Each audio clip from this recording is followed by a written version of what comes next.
Hey friends, Mark Holmes here with my buddy Cowboy Joe Boo. And as always, thank you guys for watching, commenting, and subscribing to the Joe Boo Sports Report. Without you guys, this literally does not work. And I mean, it literally doesn't work. I had a great time today at the autograph signing show. And guys, the season is getting close. I mean, it's getting real close. I got to tell you, I'm as excited as I can be. Tomorrow is already July 16th. Unbelievable. Now, you know, the 16th is very significant because it's the last day to get a long term deal done for franchise tag players. And it's looking like both sides for the Cowboys and Demarcus Lawrence are a long, long ways apart, and a deal is probably not going to get done.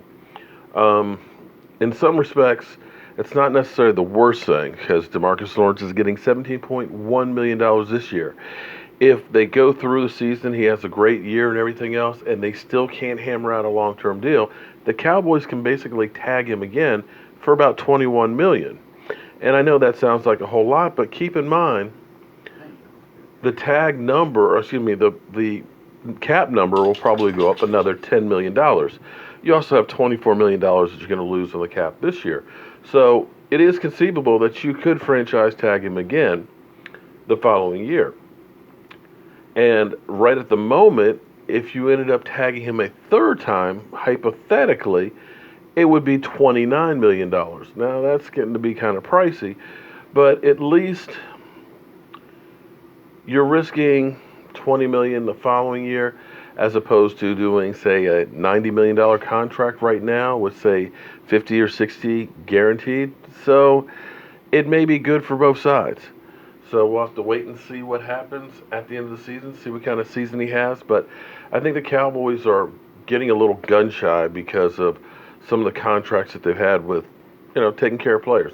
They love to take care of their players, reward them, from guys like Miles Austin, Marion Barber.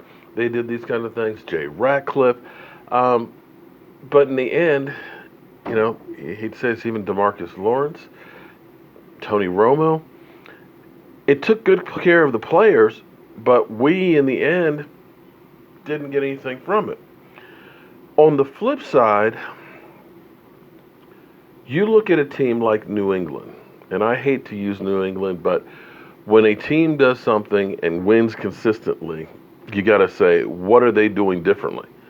Because they are the exception to the rule.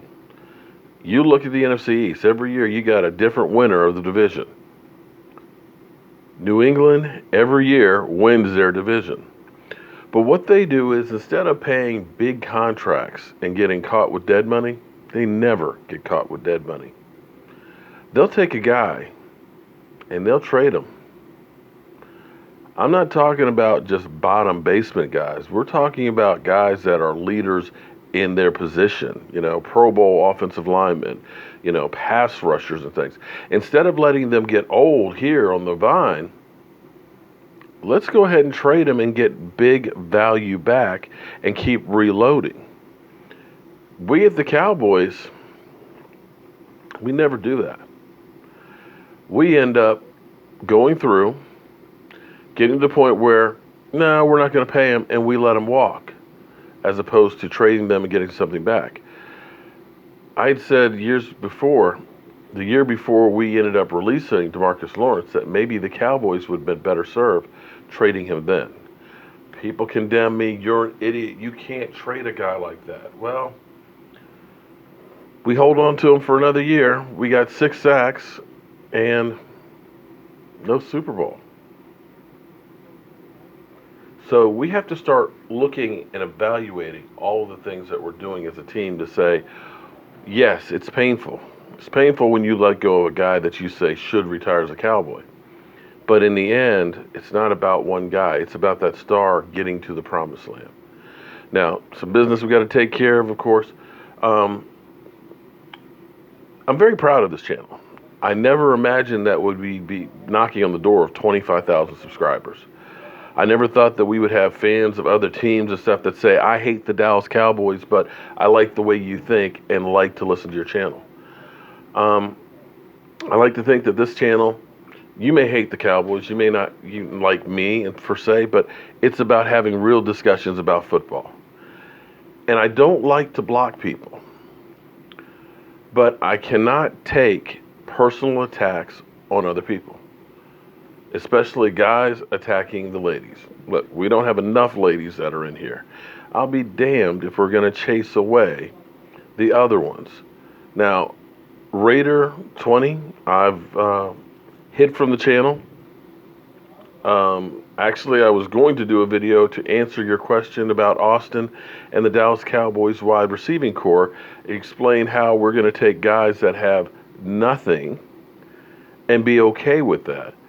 But instead, as I'm going through all the comments that you're making that are just rude, crude, and socially unacceptable, I ended up just kind of saying, you know what, boy, bye. And I hate to do that, but it's a football season. If you want to tell me that Dak Prescott is not good because of this, this, and this, or why Derek Carr is so much better than Dak Prescott with the same numbers, I'm okay with that. But when you say, shut your blank to blank, you blank to blank, you're gone. And I hope everybody understands that, because I want this to be a safe place. We have young, old, and everything in between. We have males, females, so forth. Keep it on the real, guys. Got to show you one other little tad bit, though. Check that guy out. Got to figure out where he's going to go. I don't know if he goes right here for a little extra mojo. And, of course, I guess that's his granddaddy. I've had him for a while, too. So it may be getting a little bit crazy in here, but we're going to have to reset the desk for this season. But as always, guys, thank you all for watching, commenting, and subscribing to the Jobu Sports Report. We got 55 days, 18 hours, 39 minutes, and 45 seconds until kickoff against the Carolina Panthers. I'm Mark Holmes, and I'll see you guys soon.